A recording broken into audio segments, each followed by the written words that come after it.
NDTV Rajasthan देख रहे हैं आप। मैं हूं मनीष शर्मा। लोकसभा से शुरुआत करेंगे खबरों की, जहां स्पीकर को लेकर एनडीए और इंडी गठबंधन के बीच अब ठन गई है, लिहाजा चुनाव होना तय है। एनडीए के ओम बिरला के सामने विपक्ष के सुरेश मैदान में होंगे। दोनों उम्मीदवारों ने नामांकन दाखिल कर दिया है।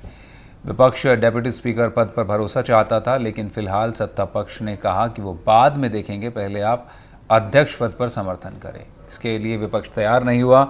72 साल में तीसरी बार स्पीकर को लेकर चुनाव होने जा रहा है। इससे पहले 1952-1974 में भी स्पीकर को लेकर चुनाव हुए थे। अब 2024 में तीसरी बार ऐसा होगा जहां पर विपक्ष और सत्ता पक्ष के बीच स्पीकर के चुनाव को लेकर भी सियासी जंग देखी जा रही है। अब तक पक्ष और विपक्ष के बीच सहमति से स्पीकर बनता आया था। मोदी सरकार में भी पिछले दोनों सरकारों में यही हुआ, लेकिन अब बुधवार सुबह 11 बजे मतदान होगा, उसके बाद नतीजा आएगा। विपक्ष तरफ से कहा गया है कि वो स्पीकर पद के लिए कोई उम्मीदवार नहीं उतारेगा।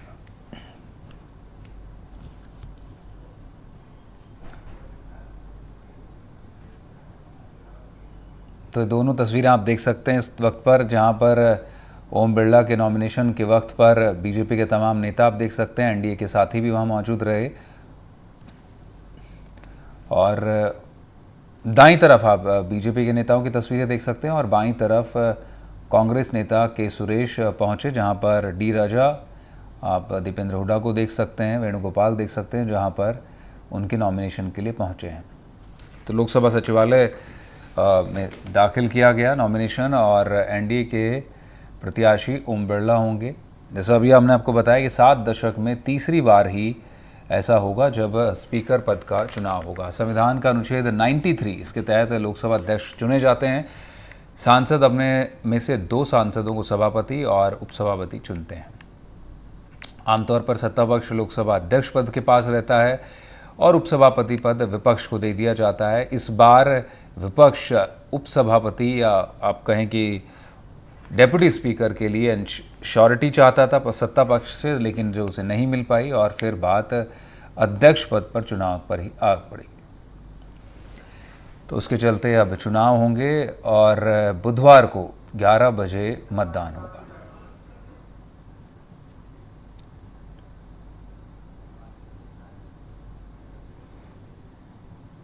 और ये जो चुनाव होगा, अब इसको लेकर के दोनों तरफ से प्रतिक्रियाएं भी आ रही हैं, सुनवाते हैं।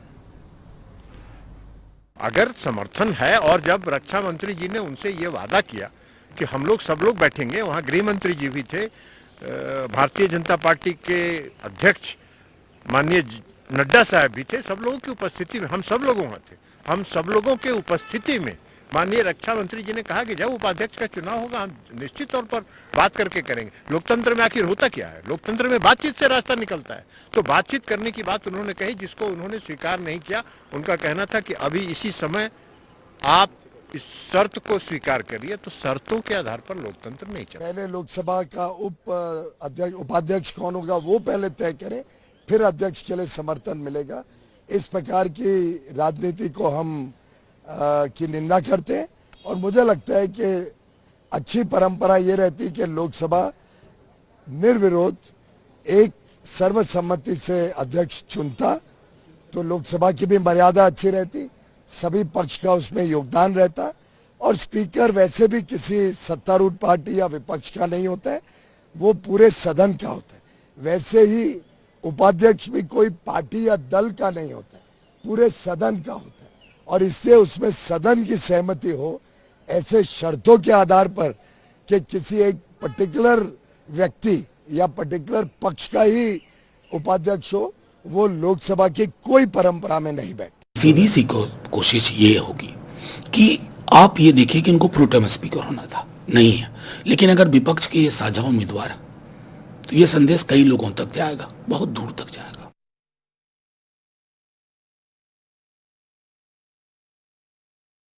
देखिए, सर्वसहमति से ये किसी पक्ष का ये चुनाव नहीं होता। स्पीकर का जो पद है वो पूरे सदन के लिए होता है।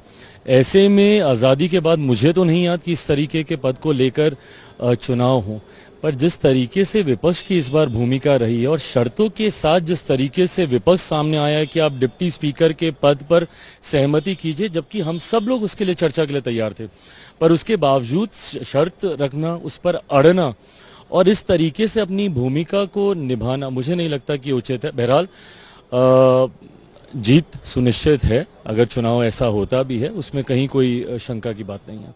कल कहा था सहमति का, और आज जो उप अध्यक्ष का पद है वो भी वो देने के लिए तैयार नहीं।